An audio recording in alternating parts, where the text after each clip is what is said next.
Carter Brown Mysteries.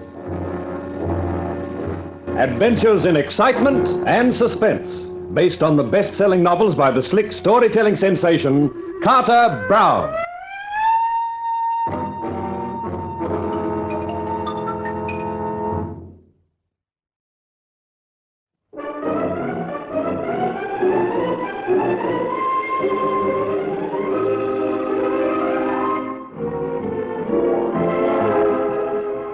How do you do, ladies and gentlemen? This is Carter Brown to bring you another of my books. This time it's Curves for a Coroner, the story of a group of entertainers stuck in the English countryside in the middle of a snowstorm. And what happens to them couldn't happen to four more frightened people. But I'll leave Terry Tomlin, the comic of the party, to tell you about it. Have fun.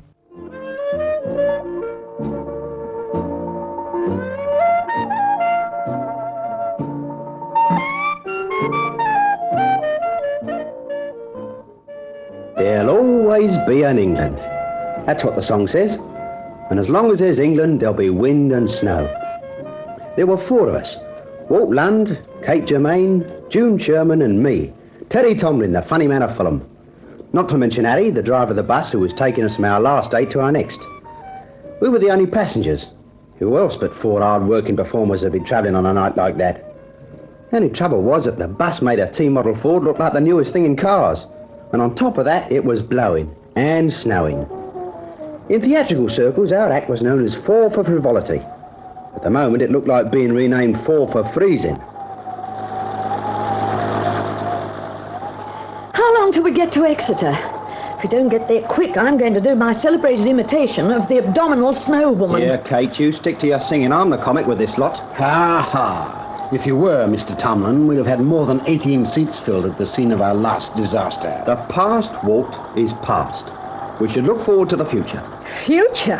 The only future I can see is turning into an icicle. What? June Sherman, the Shatteran showgirl? The hottest thing in skirts? I wish I had three more on. Ooh, one over the other. Cheer up, infants. We'll get there by 11 tonight, Harry says. Oh, 11 tonight. By then I'll be just right for the deep freeze. Hey, we've stopped. What's the matter? Harry, what's wrong? Why are we stopping? We've had it, Gav. Had it? Burned her parents out. I shouldn't be surprised. Well, what do we do now, Harry? Walk. I reckon the old bus is on her last legs. Walk? In this snow? Not this little lady. Or this one. You're the big, bold, brave boys. You walk. Us? That's right. Go and find shelter and then lead us to it. Well, Terry. Walt, I'd just love to swim through all that snow with you, but the night here makes me lose my memory. You wouldn't want a comic with no gags, would you? We've already got one. Up on your feet, Tomlin, and pretend you're Scott of the Antarctic.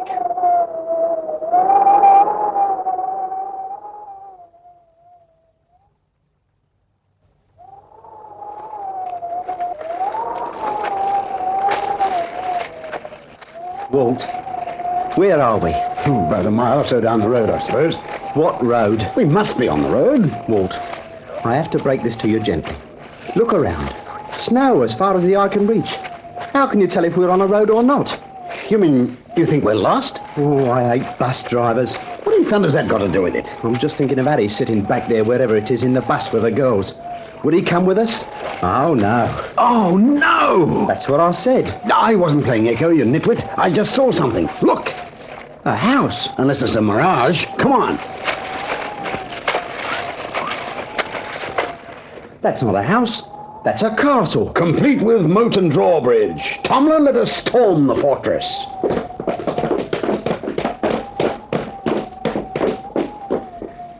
Knock on the door, Terry. You know, this place has got a sort of sinister look. If anything on a broomstick comes close, smile. From the look of it, no one's lived here for years. You mean since Count Dracula wiped out the local population? Wait a minute. I think someone's coming.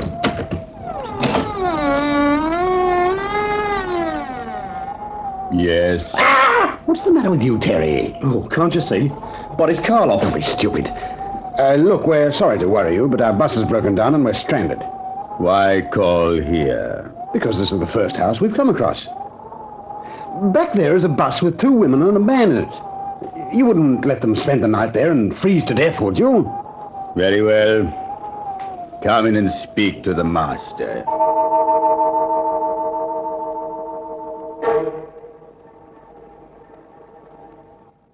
The master turned out to be a slim, aristocratic-looking chap named Percy Hammond. We told him our story.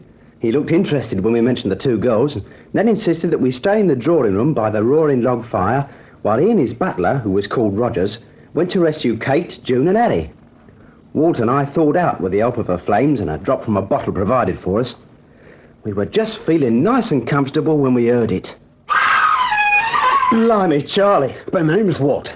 Did you hear that? Of course I heard it. That was a scream. I know. Terry, I think you ought to go and investigate. What, me? By myself? Well, you're always talking about what you did in Army intelligence during the war. Here's your chance to be warlike and intelligent. Oh, no. Not me, chum. What are you, a man or a mouse? I haven't looked lately. Sounds like our host is back. With the others. Oh, what a relief to be out of that storm. House, a real honest-to-goodness house. Come along, ladies, this way. There's a lovely fire waiting. Well, gentlemen, here we are. Well, you boys really did find shelter for us. I could kiss you both. Well, just skip Walt and concentrate on me. Mr. Hammond, where's our driver? Oh, my man Rogers will look after him, don't worry. And it's not Mr. Hammond, Walt. It's Sir Percy. He's a baronet. Ah, the pocket-sized edition of a baron. Oh, that's jolly good. Jolly funny. Well, Sir Percy, you're the only audience he's ever had who thinks so. Hello? What's all this? Ah, Sylvia. Ladies and gentlemen, let me introduce my cousin, Sylvia. These poor people were stranded, my dear, and we've come to the rescue, so to speak. Oh, that's splendid, Percy. Let me introduce you. This is Miss Kate Germain. How do you do? And Miss Sherman. You would be worth a lot of money, Miss Sherman. Me? Oh, you mean this leopard skin coat? I'm afraid it's only imitation. Don't let it fool you. I wasn't. And these are Mr. Lund and Mr. Tomlin. How do you do? Hello? Please ignore him. He thinks he's a wolf, but he's just a mouse with extra long hair. Yes, Sir Percy. Just before you arrived, Walt and I heard a terrible scream. Scream? Oh, dear. I'm afraid that must have been our poltergeist at it again. Well, can't you lock him up? He makes me nervous. I'm afraid you don't understand, Mr. Tomlin. A poltergeist is a supernatural being, an elemental spirit which makes noises and sometimes throws things about. It's harmless, but rather unnerving until you get used to it. This castle's been haunted by one for hundreds of years. It has? Oh, just don't pay any heed to it, Mr. Tomlin. And if you all take a piece of advice, once you've retired, stay in your rooms. It doesn't come into the bedrooms, only the hall and the galleries. As long as you stay in your rooms, you're perfectly safe.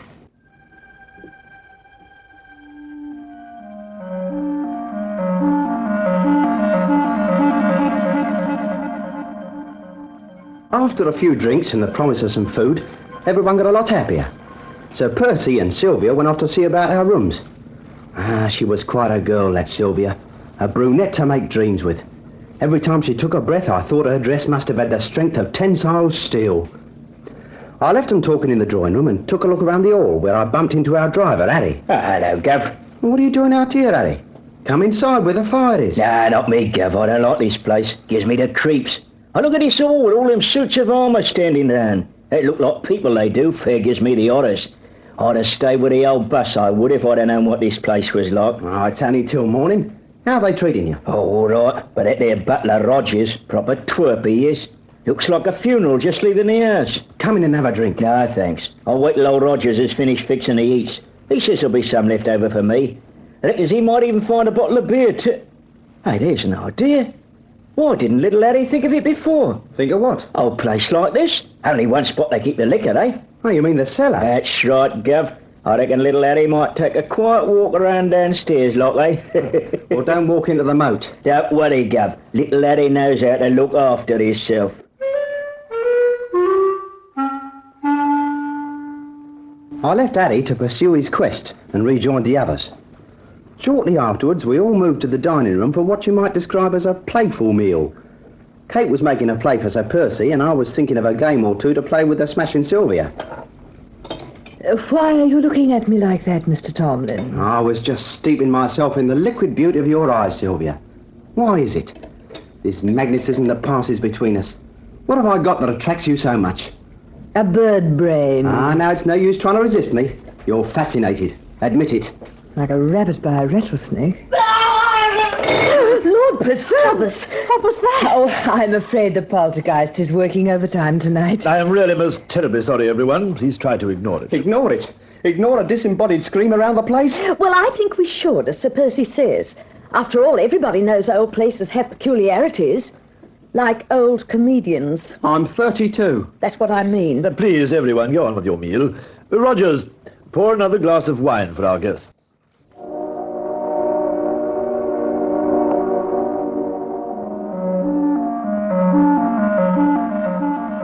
The rest of the meal, though, was pretty subdued.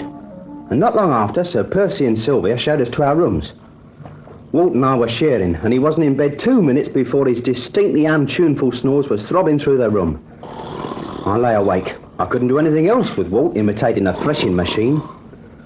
After what seemed like an hour or so, a clock in the hall started to chime midnight. Oh, it had a sort of eerie sound in the silence. Made me think about the poltergeist and its 2 screams. I kept thinking about them. Then I suddenly realised that the 2 screams had been different. And the difference was that the second scream had been definitely pitched in male tones. Oh, I didn't like thinking about that. In fact, I disliked it so much I decided I need a nightcap to send me to sleep. I got out of bed and headed for the dining room where the bottles were. In the hall, I nearly tripped over the suit of armour that stood there. I cursed it, then looked at it. I wondered how the blokes who wore them in the old days ever managed to see where they were going. Then I realised that they would have the visor of the helmet lifted up. I stretched out a hand and pulled the visor up, and 2 eyes stared straight into mine.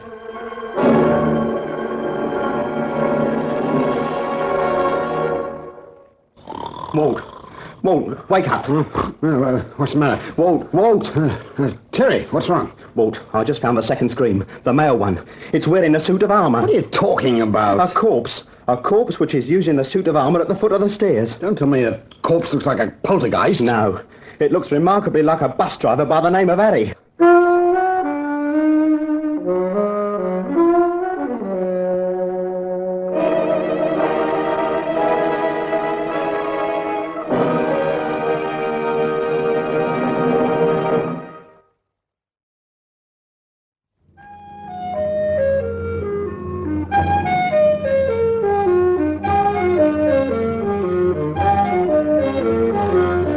Carter Brown Mysteries.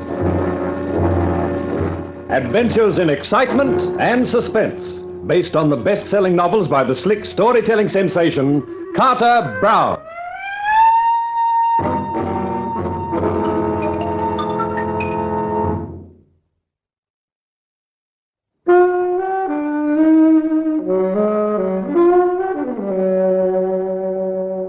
Terry Tomlin, the Toast of Tottenham, that's me. One of the best comics in the business. The sort of chap who'll do anything for a laugh.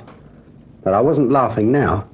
Not after finding a body inside a suit of armour in the hall of the castle. A body which belonged to Harry, the driver of our broken-down bus. And I wasn't laughing when I broke the news to Walt Lund and led him downstairs in the middle of the night to show him. It's this suit of armour, is it? That's right, Walt. Hold the candle up higher. Hello, there's something wrong. Terry, you told me there was a corpse inside that tin can. If this is another one of your gags... Don't be silly. But I took the helmet off to have a closer look. Now it's back on again. Well, take it off again before I get pneumonia. All right. Well, I'll be fried. Nothing. No corpse, no staring eyes, nothing. And this wasn't a gag. This was on the level. You weren't Terry Tomlin anymore. You were Terence Tomlin, the brains of Army intelligence going to work. Walt, cross my heart. There was a corpse inside before. Somebody must have moved it. Who do you suggest? Snow White and the Seven Dwarfs? Did I say, you chaps? What's going on? Oh, Sir Percy. Heard a bit of a noise, thought I'd better investigate. What's the matter? Can't sleep, eh? I could sleep all right if this so-called comic didn't think up funny gags to keep me awake. No? He comes tearing into the room with the story that he's found the body of our bus driver inside that suit of armour. So I give myself blood pressure, not to say pneumonia, racing down here to check up. I say, that is a good one. Pulling your leg, eh? Where is the bus driver, Sir Percy? Sound asleep in the butler's quarters, I imagine. Suppose we go down and take a look. Oh, here, old chap, don't you think that's carrying the joke too far? You've had your bit of fun. Now I suggest you call quits and nip back upstairs to bed. That's exactly what I'm going to do. Good night, Sir Percy. And if you don't pester me, Terry, a good night is what I'll have. Well, aren't you going with your friend, Tomlin? I'd like to see the butler's quarters first. Now, look, old man, I hate to say so, but I'm a bit fed up. I'd rather you didn't go disturbing Rogers at this hour of the morning. Butlers are hard to get these days, you know, and I don't fancy losing mine. I'm afraid, as your host, I'll have to insist.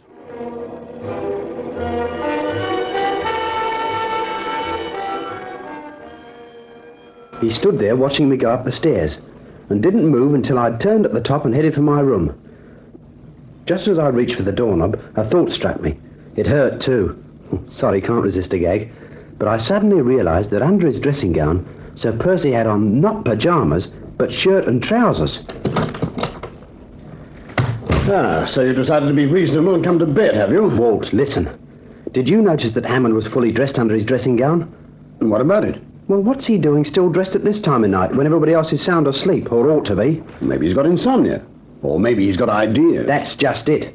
What sort of ideas? That's Kate's business, not yours. Come to bed. Kate? Well, didn't you see his aristocratic features focused on her all through dinner? Oh, I get it. Miss Germain fancies herself as Lady Hammond, eh? I don't know. All I know is I fancy some sleep. Now, leave me alone.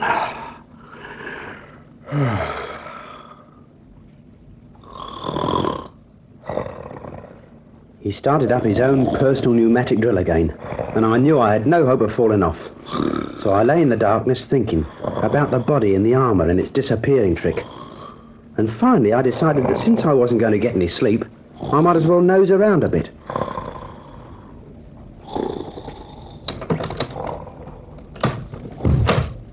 I crept down the stairs again, and as I got towards the bottom I heard a low murmur of voices. It's no use getting into a state about it. But it's too dangerous this way. The voices were coming from the library. The door wasn't quite closed. I tiptoed towards the crack of light with my ears flapping. Last night. And then it was postponed till tonight. And now it can't be tonight. Well, you can't hold me responsible for the weather. It's snowing like fury outside.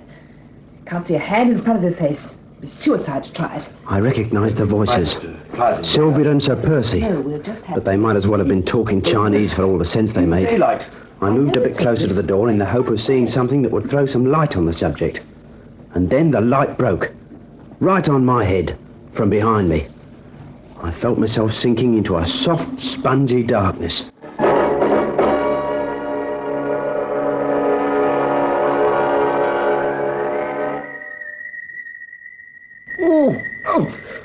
Oh, that light. Well, what do you expect? It's morning. Morning. Walt, what am I doing here, in my own bed? A fine guest you are. After you had me running around for nothing, peering into suits of armour last night, you had to end up blind drunk and get carried to bed. What? It was a pretty embarrassing situation, I can tell you, when Sir Percy and Rogers carried you in here and dumped you on the bed. I had to apologise with you reeking of liquor. Now, wait a minute. Sir Percy and Rogers carried me in here and I reeked of liquor? That's what I said.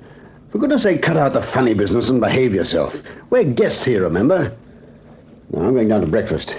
If you'll take my advice, in future stick to food instead of drink. He went out of the door and I sat up in bed trying to make sense out of the situation. Obviously Rogers had crept up on me while I was eavesdropping, slapped me on the scone, and then I'd been sprinkled with liquor. So one thing was clear. Nobody was going to believe me now. But I was wrong. After breakfast I got into a corner with June Sherman. June's the best thing in our act, barring yours truly, of course. She's a green-eyed blonde with curves. And can you think of anything better to get into a corner with? She was receptive, too, to my story, I mean. After I'd told her all about the goings-on, her green eyes were even wider. Terry, if that bus driver's dead, murdered, we ought to tell the police. How?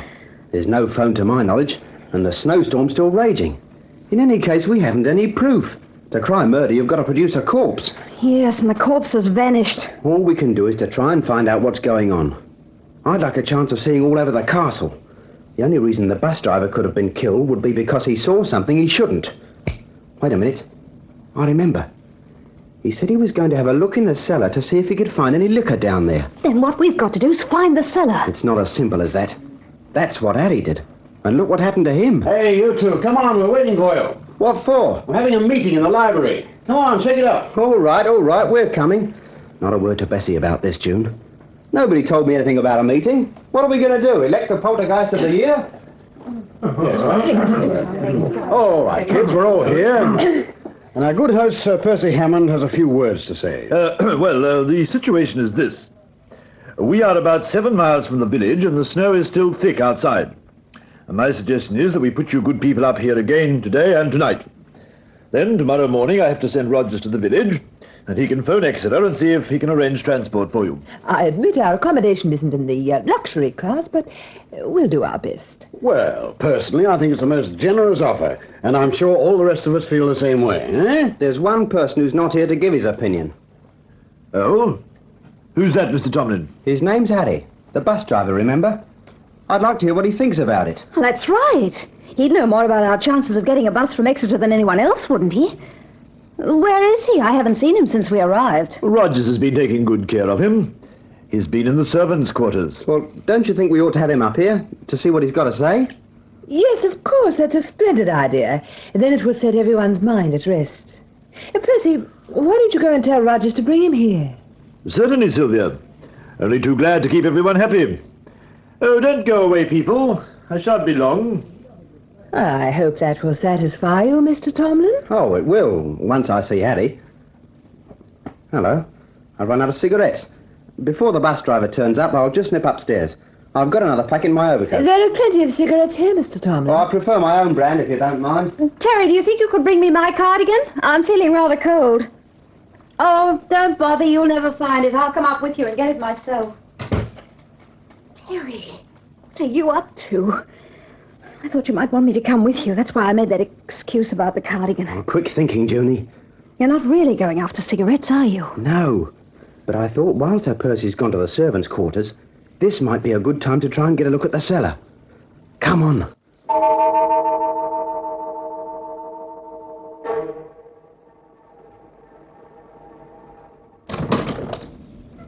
Look, stairs leading down. This must be the way. Terry, give me your hand. I'm a bit scared. Hold on then, Ducky. Quiet as you can down the stairs. Careful here, Junie. The stairs bend round here. Never know what you'll find round a curve, and you ought to know with the kind you've got. Terry Tomlin, this is no time to be funny. Ducky, this is no time to be where we are. What's the matter? Why have you stopped? Look, can't you see? Straight ahead. A grill. An iron grill blocking the passage. And that's no gorilla sitting in front of it. How can you crack gags at a time like this? And such horrible gags. Gorilla. Well, we might as well die laughing, because that's a guard down there, and he's got a gun. I can see it. Terry. Careful, you knock me off balance. Terry, he hasn't moved. I think he's asleep. Would you like me to yell boo and find out? Don't be silly. But Terry, if he is asleep... Then I hope he has pleasant dreams. I know I won't. That's if I ever get out of here. Listen, this is the time for you to be a man of action. All you've got to do is creep down towards him, take the gun out of his lap, hit him over the head with it, and bingo, we're right. And if he wakes up while I'm doing it, bingo, we're left, dead on the floor. Well, if you won't do it, I will. All right, I'll try it. Come on. Stick right behind me. I'll try and inch round to his side. Terry, I think he's waking up.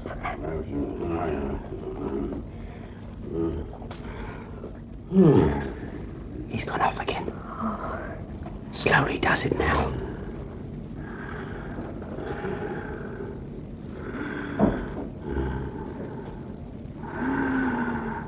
Now, Terry, get the gun now. Done it. Now, go on. Hit him. All right. What Too late. Well, what's Alan Ladd got that I haven't? A good scriptwriter. Hey, Junie, look.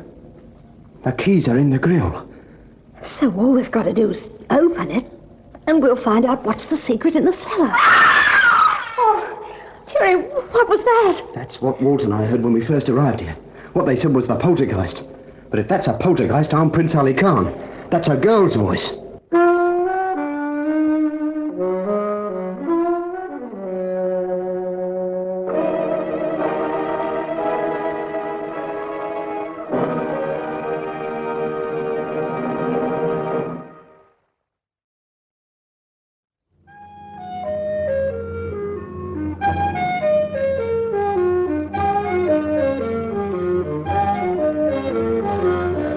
Carter Brown Mysteries.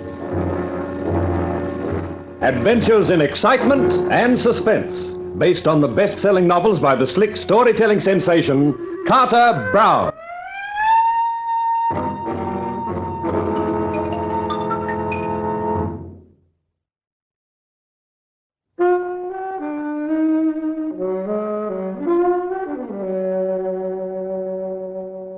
Usually I'm a pretty quick man with a comeback. After all, I'm Terry Tomlin, the pride of Pimlico, the comic with a corny catchline. But this was one time when I couldn't crack a smile, let alone a gag. Standing there in the castle cellar with that horrible scream still ringing in my ears. A scream which belonged to a girl. And the girl wasn't the green-eyed blonde in my arms. That was June Sherman. Terry, you're right. It did sound like a girl's voice. Come on, Junie. We're going to take a look. Terry, you think we ought to? Blimey, you forced me into all this He-Man stuff. You want to back out now? Well, I was just thinking. Sir Percy must have come back to the library by now. If he gets suspicious, if anyone goes up to our rooms and finds we're not there... That only means we've got no time to waste. Come on. The keys are here. All we've got to do is to open the grill.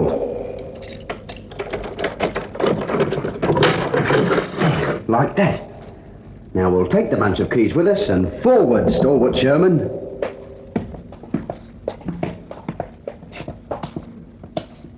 Why are we stopping? We're going to play games. Eeny, meeny, miny, mo. What? Well, can't you see? All those doors. Dungeons, I suppose. The question is, which one did the scream come from? So, eeny, meeny, miny, mo. We'll try that one. Second question, which key? It's not that one. Hurry up, Terry. I am hurrying. Third time lucky. I think this is it. Oh, my sainted aunt. Is she? She looks a little young for that. A girl, here in this dungeon. What do you want? Who are you? What are you doing locked in here? Is this some sort of trick? Trick? What do you mean, trick? Aren't you one of them? You mean Sir Percy and Rogers? Oh, I don't know their names. There's a big one who looks evil and horrible and is. That's Rogers. And the one with the nice voice who's just as bad. Oh, that's Sir Percy. Then who are you? Look, we're not going to hurt you. We got stranded in the snow and we found this place by accident. We thought there was something funny going on, and when we got a chance, we decided to do some investigating. What about the other one? The guard who brings the food? Well, don't worry about him. I hit him over the head with this gun of his. Then it's not a trick. Oh, take me out of here. Take me away, please. I've been going mad ever since... What's the matter? So, it was a joke. Oh, very funny. I hope you have a good laugh. What do you mean? She means me. What? Drop your gun, Terry. If you don't want a bullet through your back, that is. Sylvia. The seductive siren herself. Don't turn round, Miss Sherman. Go on, Terry, drop the gun. Now, kick it back towards me. Now, that's better. And now, just in case you have any ideas about trying anything, both of you come out backwards. What a way to make an exit. Now, shut the door. And lock it. So, you finally stuck that awkward nose of yours too far into other people's business. How did you know we were down here in the cellar? I didn't, Miss Sherman. And while Sir Percy rushed up to your rooms to check, he'd been gone quite a while, far longer than necessary to fetch some cigarettes and a cardigan. I thought it wouldn't hurt to take a look round here. Now what? Move over to the next door and open it. The biggest key on the ring will do it. Come on, do as you're told.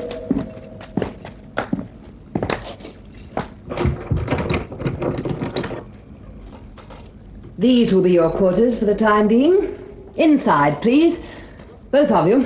Here, I say, you wouldn't lock me up with a beautiful girl and no chaperone. It's probably the only chance you'll get, so make the most of it. What about the rest of our party, Walt and Kate? They'll ask what's happened to us. Well, I think I can keep your friend Mr. Lund so occupied that he won't have time to be curious. And Sir Percy can do the same thing for Miss Germaine. Here, listen, you warned Percy to stay away from our Kate. Oh, you think she'd be in danger? No, he would. You don't know our Kate. Always a funny man, aren't you? We'll see how funny you feel after a few hours in here. Goodbye. Well, This is a nice kettle of fish. Yes. Still, it won't do any good to carp. We'll just have to mull it over. Oh, no. Look, just one more of those ghastly I'm gags. sorry, Junie, but you know what they call me, the cheerful earful. Anything to bring a grimace to the face. Listen, would you really like to give me a good laugh? Of course, Dux. Then go bang your head. For you, I'll even do that. Here we go. Ouch! These walls aren't made of foam rubber. I've got a funny sort of sound in my ears. That's not your ears, you fool. It's the wall, look. Well, blow me down with a hurricane. There's a hole in the wall. It must be a secret passage. And when you hit your head on the wall... I hold in one. Well, don't just stand there. Come on. What, you mean we're going in there? It's the way out of here, isn't it? But where does it lead to? If we don't go and look, we'll never know. Oh, come on, or do you want me to hold your hand? You bet. For heaven's sake, get going.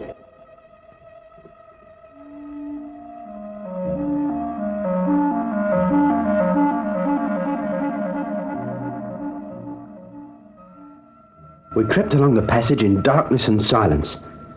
June was just behind me and our progress was pretty slow.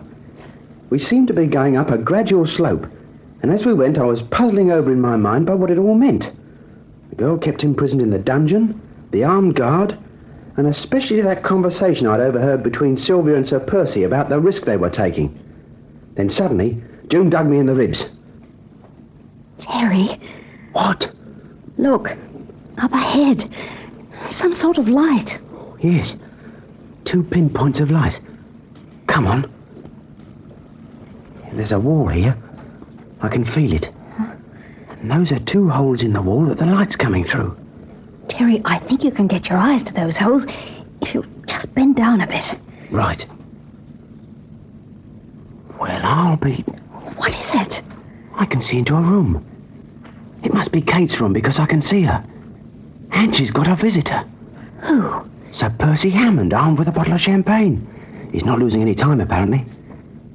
And June, this is funny. There's no wall here. It feels like canvas. I'll just keep my eyes to these holes, and we better not talk anymore. I thought you might care for a spot, Miss Germain. Why, Sir Percy, how sweet of you. Champagne's always such a jolly sort of drink, I always think. I just love champagne. You know, I never dreamed I'd be so fortunate as to be drinking this with the most beautiful woman I've ever met in my life. There's a corny line if ever I heard it. I have never seen such flawless beauty in a woman before. You know, Sir Percy, you could be dangerous. A girl should remember her mother's warning. Why? Let me kiss you instead, my beautiful Kate. Oh, Sir Percy. Oh, I'm sorry. If I have that effect on you... Oh, it's not you. It's that thing on the wall there. That? Oh, you mustn't let that worry you. It's only a portrait of a dog, after all. Oh, but it's such an evil-looking beast. Why would anyone want to paint a dog's portrait? It belonged to one of my ancestors. Well, I wish it wasn't here, watching me all the time with those dreadful bloodshot eyes. She means you, Terry. Those holes must be the dog's eyes that you're looking through. You're just nervous, my dear. What you need is another glass of champagne. Bloodshot eyes, eh? I'll show her. Ah, here you are, Kate. What is it now? Its eyes. They moved. Oh, nonsense. A drink up is just your nerves. Oh, yes, I suppose so. Oh, that is better. Now all you have to do is relax, my dear. Relax while I... Oh, really? If I am so repugnant to you... Oh, no, it's not that at all. But that dog, he winked at me. Winked at you? Deliberately winked at me with an awful look in his eyes. But it says it's just a portrait. I know it's just a portrait, but there's something wrong with its eyes. They can move. Very well. I'll prove to you that its eyes are just painted like the rest of it. Now, get up on this chair. Now, I'm right in front of its eyes. You know, I must admit they are lifelike. Except that no living thing could have such dissipated eyes. But we'll soon prove that they're just paint.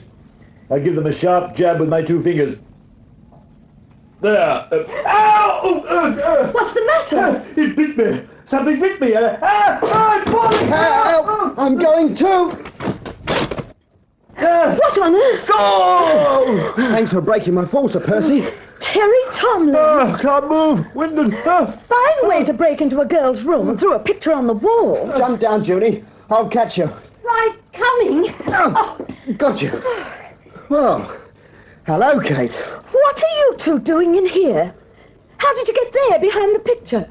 Well, it's a long story. But I'm afraid that you won't have time to tell it. What?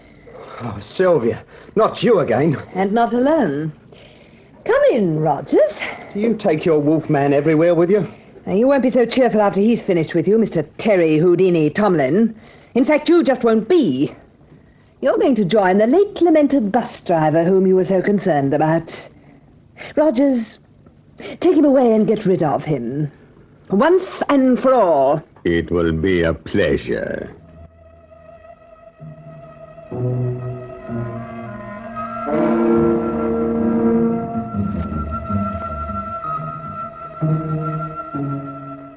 Rogers prodded me out of the room with a revolver and took me along a corridor, up another flight of steps to an upper gallery, and still more steps at the end of it. Finally, we came up through a wooden door into the open air. The snow had stopped now, but an icy wind had sprung up, and the whole world looked grey and bleak, like my future. This is the western battlement. Directly below us, Mr. Tomlin, is the moat. That's where the bus driver is? That's right. Keep going, please. Towards the parapet. That should do nicely. Don't try turning around, Mr. Tomlin. It's much better the way we are, with your back to me. I'm going over the battlements into the moat. Is that the idea? Precisely, Mr. Tomlin. I trust you're going to enjoy your fall.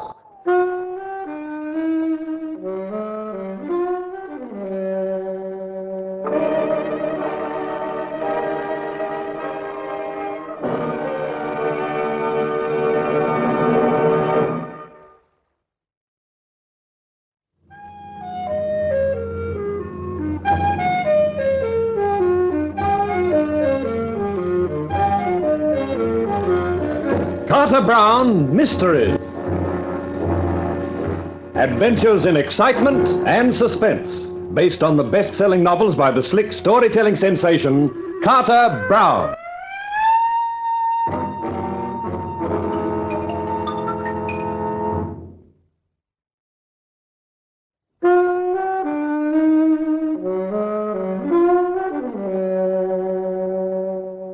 For a comic, I've got quite a reputation. For instance, some people have called me Terry Tomlin, the Mirthquake of Maida Vale, while on the other hand, other people have called me... But we won't talk about that. In fact, I was finding it pretty hard to talk at all, standing on the battlements of the castle with my back to the gun held by the butler Rogers, the junior Frankenstein who'd been ordered to get rid of me once and for all. It's a long way down to the moat, isn't it, Mr. Tomlin? Still, you'll be nice company for your bus driver. Why was he killed? Like you, he stuck his nose into the cellar. He was looking for a drink, poor blighter. He saw a lot of things he shouldn't have seen. Bad luck for him, the grill was open, and when Joe found him there, he... Joe is that guard down there, I presume? Yes. Unfortunately, Joe got slightly nervous, pulled a gun, and let him have it. So, Harry's body was in that suit of armour last night, and it was gone when I came back with Walt Lund. That's right. We put him there to keep him out of the way until your lot had gone to bed. Then we brought him up here, and he went the same way you're going. What was it he saw, Rogers, that he shouldn't have? What's going on in that cellar? Never mind. We're wasting time talking. You're going into that moat, and we might as well get on with it. I'll do the decent thing for you. I'll let you have a bullet before you go over. Thanks very much. There's one thing you might as well have before I go. What's that? My wallet. There's £200 in it. Seems a pity to let it go waste. All right. Hand it over your shoulder. Righto. There you are. While we've been talking, I've managed to get the sole of my foot up against the parapet. And as I handed the wallet over my shoulder, I pushed with my foot, thrusting myself backwards. Terry Tomlin, the human bullet. I was waiting every second for him to pull the trigger, but instead... Oh, my turn, Rogers! You think you're clever? Drop the gun or your wrist will be... Oh, you... Good boy. I'll get you. We'll see. Tables turned. You're against the parapet now. You now for the big push. Oh, no. Don't. The boat.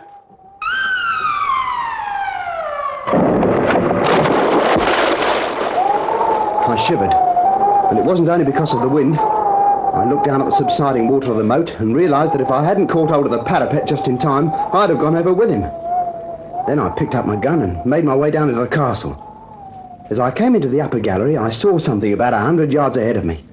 A suit of armour. The place was infested with them. This one was about my size, and it gave me an idea. Have you ever tried playing statues while wearing a suit of armour? Your nose tickles and you can't scratch it? Then you realise, well, they had tournaments in the old days. It didn't have anything to do with fighting for a noble lady's hand.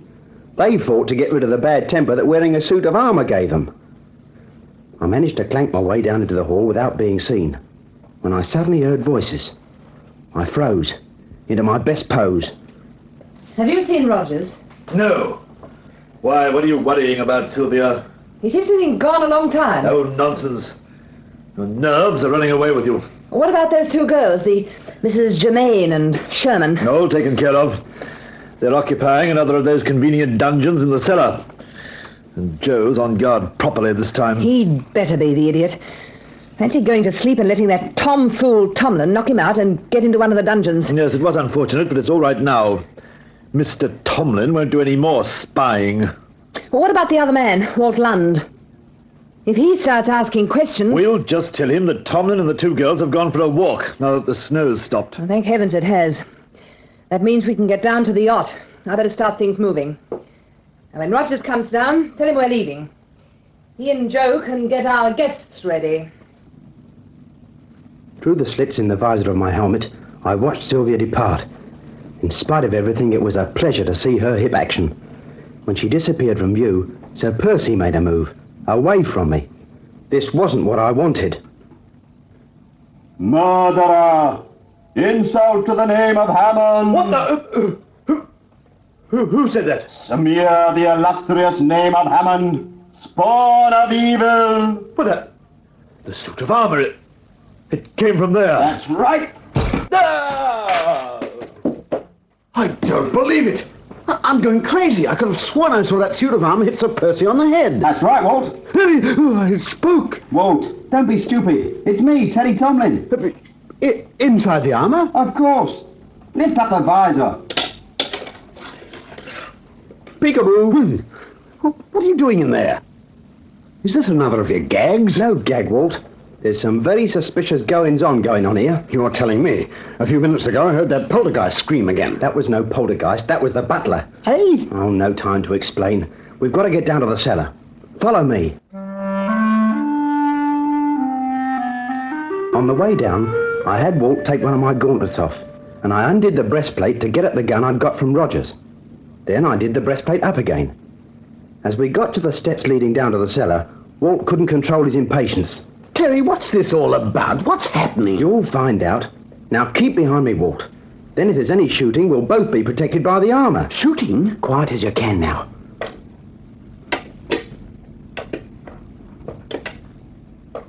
That man down there, who's he? The guard. His name's Joe. Joe? Joe! Yes? What are you... It's a ghost! Bad luck, Joe. Hey, that's nice shooting, Terry. Now, Walt, grab his keys and we'll get the grill and the dungeons open. Once we got the grill open, I headed straight for the cell that June and I had found the girl in. I unlocked the door, then handed Walt the keys and told him to open the other doors and look for Kate and June. I wanted to ask the imprisoned girl some questions, so I opened her door. Oh, relax, Ducky. It's me. What are you doing? Dressed up in all that old iron. What do you want? Listen, I want to know what you're doing here. Why are they keeping you a prisoner? I don't know. That woman, Sylvia, the one who caught you when you were here before. Yes? Well, she gave me a contract to appear in a show. Then she brought me down here in a car. She gave me a drink, and the next thing I knew, I was in this place. I pleaded with them to tell me why and what was going on, but... What's that? Don't ask me. Terry, the place is full of girls. Every door I opened had a girl behind it. Well, aren't you lucky? But what the blazes does it all mean? That's what I'd like to know. Blimey, look at them. Blondes, brunettes, redheads, a wolf's paradise. But I still don't see Kate and June. There's still one door I haven't tried. Give me the keys, I'll look. And you see if you can do something with those girls. Quieten them down. I'm just the boy to do it. Now then, ladies, everything's all right, and if you just calm down, we'll soon get to the bottom of everything.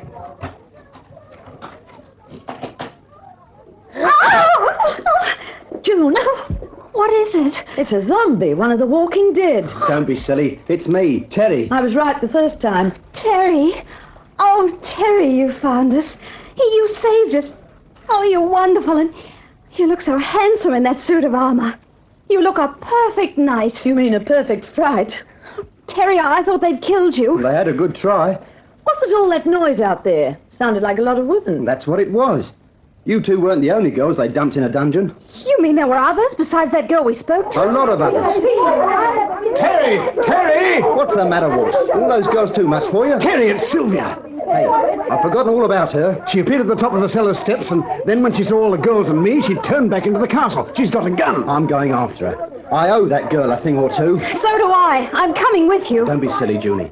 I've got this bulletproof suit on. You've got everything, but, well, it isn't bulletproof. Well, I can stay behind you. Oh, come on, she'll get away.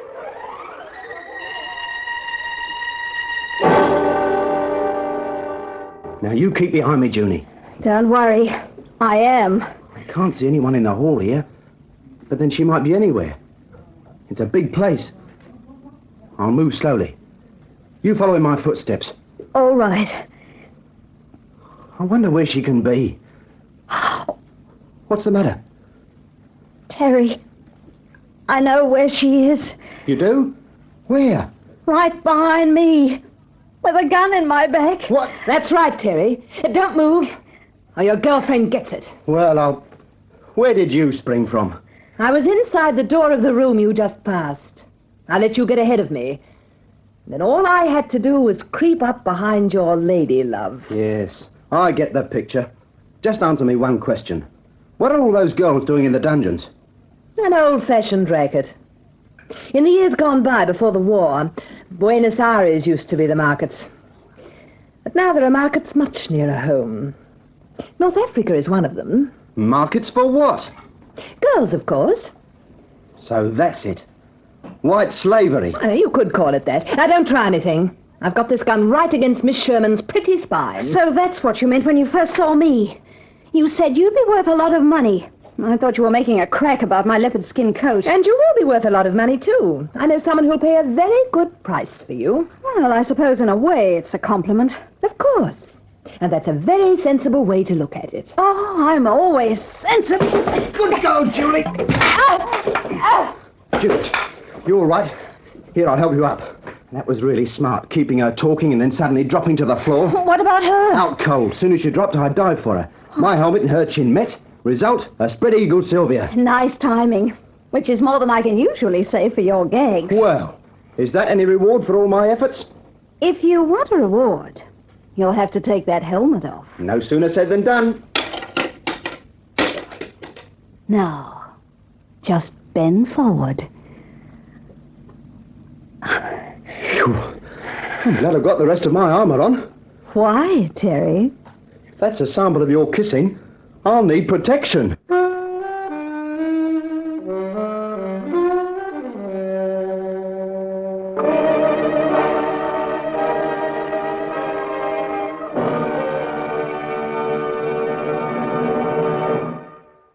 This is Carter Brown. I hope you enjoyed that story. I enjoyed writing it. The next book of mine you'll hear is called A Corpse for Charity. Its background is Long Island society, where millionaires meet murder. So this is Carter Brown saying so long for now from the Carter Brown Mystery Theatre.